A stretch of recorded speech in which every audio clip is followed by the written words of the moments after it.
ہم سب گھر والے ابو کے ساتھ سیر و تفریح کے لیے نکلے ہوئے تھے، جبکہ ہمارا حیدرآباد والا گھر بالکل خالی تھا اور وہاں صرف میرا بھائی ارسلان موجود تھا۔ ابو نے کام سے 1 مہینے کی چھٹی لی تھی کیونکہ مجھے مری دیکھنے کا بہت زیادہ شوق تھا، اسی لیے ہم سب وہیں ٹھہرے ہوئے تھے۔ مری میں شدید سردی کا موسم تھا اور اس ٹھنڈ کی وجہ سے میری طبیعت اچانک بگڑ گئی۔ مجھ سے وہاں کی برفانی ہواؤں کی شدت برداشت نہیں ہو رہی تھی اور میں شدید سر درد اور نزلے کی ضد میں آ گئی۔ جب میری حالت زیادہ خراب ہوئی تو میں نے فیصلہ کیا کہ اب مجھے واپس گھر جانا چاہیے۔ میری طبیعت کو دیکھتے ہوئے امی نے مجھے خالہ کے ساتھ واپس حیدرآباد بھیج دیا، کیونکہ امی اور ابو ابھی وہاں کچھ دن مزید گزارنا چاہتے تھے۔ رات کے تقریباً 11 بجے جب میں گھر پہنچی اور دستک دی تو دیکھا کہ دروازہ پہلے سے ہی کھلا ہوا تھا۔ میں یہ دیکھ کر حیران رہ گئی کہ ارسلان اتنا لاپرواہ کیسے ہو گیا۔ جیسے ہی میں نے ہاتھ لگایا دروازہ کھلتا چلا گیا۔ گھر کے اندر قدم رکھتے ہی مجھے سارا سامان بکھرا ہوا ملا اور بھائی کے کمرے سے آوازیں آ رہی تھیں۔ ارسلان کو میرے آنے کی ذرا بھی خبر نہیں تھی، کیونکہ میں اچانک ہی خالہ کے ساتھ واپس آئی تھی۔ خالہ مجھے چھوڑ کر جا چکی تھیں۔ میں نے جب تجسس میں بھائی کے کمرے کے دروازے سے جھانکا تو میرے پیروں تلے سے زمین نکل گئی۔ میرا بھائی اپنے دوستوں کے ساتھ مل کر ایک لڑکی کو گھر لایا تھا اور وہاں بے حیائی کا بازار گرم تھا۔ ارسلان جو دکھنے میں اتنا شریف لگتا تھا، اس کی یہ کرتوت دیکھ کر میرا دل ٹوٹ گیا۔ میں نے اپنا بیگ ایک طرف رکھا اور وہاں جانا مناسب نہ سمجھا، کیونکہ ان سب نے نشہ کر رکھا تھا۔ مجھے بھوک لگی تھی، اس لیے میں کچن میں جا کر اپنے لیے کھانا تیار کرنے لگی۔ اسی دوران کمرے کا دروازہ کھلا اور ارسلان کے بہترین دوست فہد نے مجھے دیکھ لیا، مگر اس نے بھائی کو کچھ نہیں بتایا۔ ہم دونوں کی نظریں ملیں تو میں نے انجان بن کر نظریں چرا لیں تاکہ اسے لگے کہ میں نے کچھ نہیں دیکھا۔ فہد کا اکثر ہمارے گھر آنا جانا تھا، مگر مجھے نہیں معلوم تھا کہ اس کے اندر ایک ایسا بھیڑیا چھپا ہے جو مجھ پر نظریں جمائے ہوئے ہے۔ ابو نے ارسلان کو سختی سے منع کر رکھا تھا کہ وہ دوستوں کو گھر نہ لایا کرے، کیونکہ وہ بہت سخت مزاج تھے اور ہمیشہ مجھے بھی یہی تاکید کرتے تھے کہ بھائی کا کوئی دوست آئے تو میں سامنے نہ آؤں اور پردے کا خاص خیال رکھوں۔ میں نے کمرے میں آ کر کھانا کھایا اور اپنا فون دیکھنے لگی، تبھی اچانک دروازہ کھلا اور فہد اندر داخل ہوا۔ اس کی حالت دیکھ کر میں گھبرا کر کھڑی ہو گئی اور اسے باہر جانے کو کہا، کیونکہ وہ اپنے حواس میں نہیں لگ رہا تھا، مگر اس نے میری ایک نہ سنی۔ دروازہ اندر سے بند کیا اور مجھے بیڈ کی طرف دھکا دے دیا۔ میری عمر 21 سال تھی اور میری منگنی اپنے کزن سے ہو چکی تھی جو مجھ سے بہت محبت کرتا تھا۔ میرا خواب تھا کہ میں اپنی تعلیم مکمل کروں اور پھر عزت کے ساتھ رخصت ہوں، مگر اس وقت فہد کو اپنے سامنے دیکھ کر مجھ پر خوف طاری ہو گیا۔ میں نے اپنے بھائی ارسلان کو پکارا، مگر وہ تو خود دوسرے کمرے میں مگن تھا اور اسے میری آواز سنائی نہ دی۔ فہد نے مجھے سنبھلنے کا موقع نہ دیا اور زبردستی مجھے جکڑ لیا۔ میں نے خود کو چھڑوانے کی بہت کوشش کی، چیخیں بھی ماری، مگر وہ طاقتور تھا اور اسے معلوم تھا کہ میرا بھائی اس وقت اسے روکنے نہیں آئے گا۔ اس رات اس نے اپنی حیوانیت سے میری زندگی بھر کی پاکیزگی اور عزت کو خاک میں ملا دیا۔ میں بے بس ہو کر آنسو بہاتی رہی، مگر وہ بے رحم اپنی ہوس پوری کرتا رہا۔ میرا وجود کرچی کرچی ہو چکا تھا۔ مجھے سب سے زیادہ فکر اپنے منگیتر اور خاندان کی عزت کی تھی۔ اگر انہیں ذرا بھی علم ہو گیا کہ میرے ساتھ کیا ہوا ہے تو وہ رشتہ توڑ دیں گے اور میں کہیں منہ دکھانے کے لائق نہیں رہوں گی۔ وہ رات میری زندگی کا سب سے بھیانک خواب بن گئی، جس نے میرا مستقبل تاریک کر دیا۔ جب فہد اپنی حیوانیت کا نشانہ بنا کر مجھ سے دور ہٹا تو میں نے لرزتے ہاتھوں سے اپنا دوپٹہ سنبھالا اور بیڈ کے ایک کونے میں دبک گئی۔ میرا پورا وجود خوف سے کانپ رہا تھا اور آنکھوں سے بہتے آنسو رکنے کا نام نہیں لے رہے تھے۔ میں سمجھ نہیں پا رہی تھی کہ اس بربادی کا ذکر کس سے کروں، کیونکہ جو کچھ میں کھو چکی تھی اس کا کوئی ازالہ ممکن نہ تھا۔ فہد اپنا کام کر کے اس لڑکی کو ساتھ لیے خاموشی سے گھر سے جا چکا تھا۔ اگلی صبح جب میں کمرے سے باہر نکلی تو میری آنکھیں رو رو کر سوج چکی تھیں۔ ارسلان نے جب مجھے دیکھا تو وہ بری طرح چونک گیا اور حیرت سے پوچھا، ماہم تم کب واپس آئیں؟ اگرچہ میں اس کے رات والے کرتوتوں سے واقف تھی، مگر میں خود اس قدر ٹوٹ چکی تھی کہ اس سے نظریں ملانے کی ہمت نہ تھی۔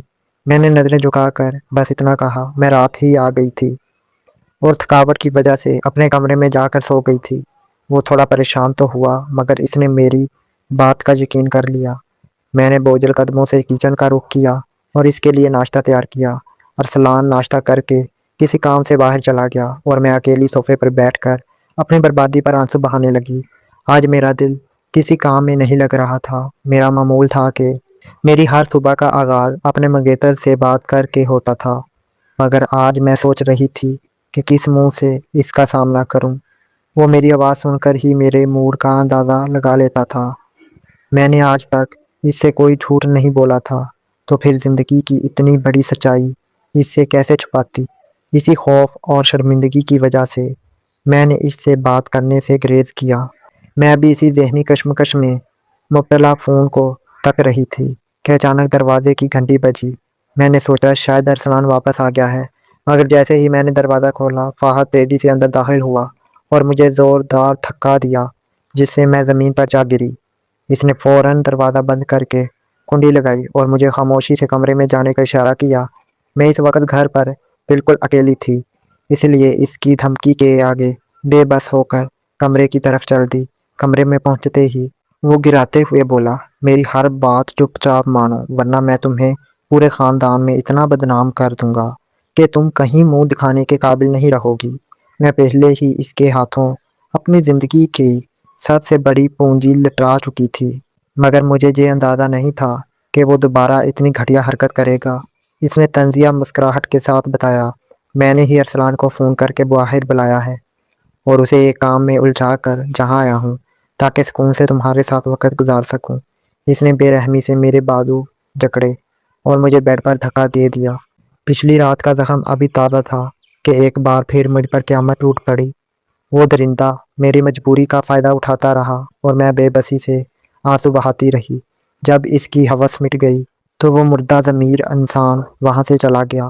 میں بوجھل قدموں سے واش روم گئی اور شاور کے نیچے کھڑی ہو گئی تاکہ اس کی غلاظت کے نشانات اپنے وجود سے مٹا سکوں، مگر وہ داغ اتنے گہرے تھے کہ پانی سے دھونا ممکن نہ تھا۔ اس درندگی نے نہ صرف میرے جسم بلکہ میری روح تک کو چھلنی کر دیا تھا اور میں اندر سے بالکل ختم ہو چکی تھی۔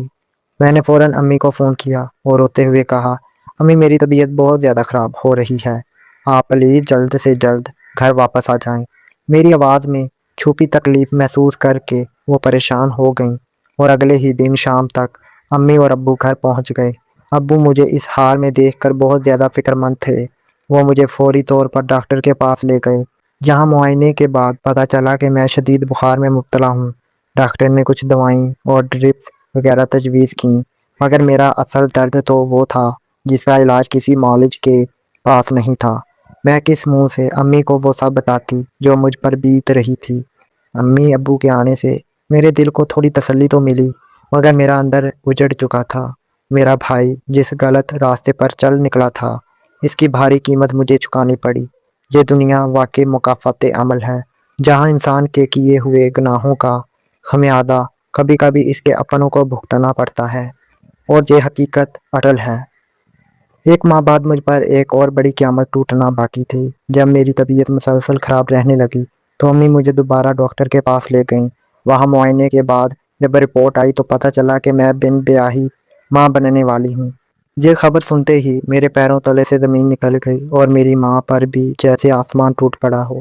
گھر پہنچ کر امی مجھ پر برس پڑیں۔ انہیں لگا کہ شاید یہ سب میری اپنی کسی غلطی یا نادانی کا نتیجہ ہے۔ میں نے روتے ہوئے امی کو اس رات کی ایک ایک سچائی بتائی۔ میں نے بتایا کہ جس رات میں مری سے واپس آئی تھی، اس وقت گھر کا دروازہ کھلا ہوا تھا اور ارسلان اپنے کمرے میں ایک لڑکی کے ساتھ غلط کاموں میں مصروف تھا۔ اسی دوران اس کے دوست فہد نے میری بے بسی کا فائدہ اٹھایا اور جب تک آپ لوگ گھر واپس نہیں آئے وہ بار بار آ کر میری عزت کو پامال کرتا رہا۔ جب ابو کو اس ساری حقیقت کا علم ہوا تو ان کا سر شرم سے جھک گیا، مگر انہوں نے ہمت دکھائی اور فوری طور پر پولیس کو اطلاع دی۔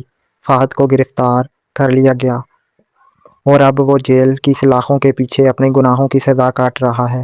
قانون نے تو اپنا کام کر دیا، مگر میرے وجود پر جو زخم لگے اور جو رسوائی میرے مقدر میں آئی، اسے میں زندگی بھر کبھی فراموش نہیں کر سکوں گی۔ ناظرین، آپ کو یہ کہانی پسند آئی ہو تو لائک شیئر لازمی کریں اور کمنٹ میں اپنی رائے کا اظہار لازمی کریں۔ کیا آپ کے ساتھ بھی کبھی ایسا ہوا ہے؟